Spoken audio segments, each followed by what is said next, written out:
Isikhathi esinzima njengoba kuvulwa umhlangano weAfrican Development Bank Group enhloko dolobha iAccra. Kuningi okudingidwa ngakho njengoba iAfrika ibhekene nezinkinga zokwenyuka kwentengo kawoyela, ukudla, ugesi kanye nesikhathi esinzima kwezezimali.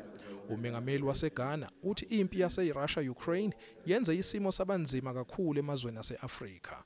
We're now confronted with the consequences of the Russian invasion of Ukraine, which are compounding the emerging socio-economic vulnerabilities which have been heightened by COVID-19. Since February, prices of staple food commodities have surged dramatically. Africa faces a fertilizer shortage of some 2 million metric tons this year, estimated at $2 billion United States dollars, according to the International Fund for Agricultural Development, IFAD. Okunye okugqame kakhulu lapha udaba lukagesi.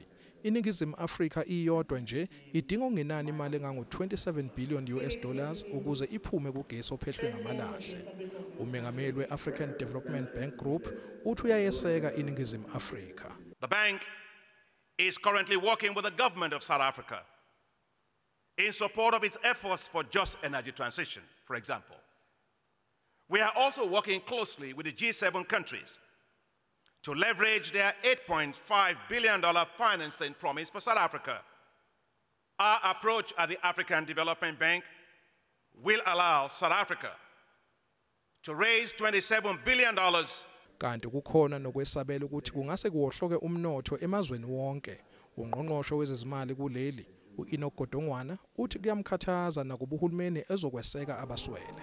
You will recall since COVID, the South African government has made a lot of interventions to protect the vulnerable. Senjalo, umengameli waseGhana uthi uyakweseka ukuthi iAfrican Development Bank Group ibe sekhaleni ekuthuthukiseni izwekazi nokulwisana nezinselelo ezikhona.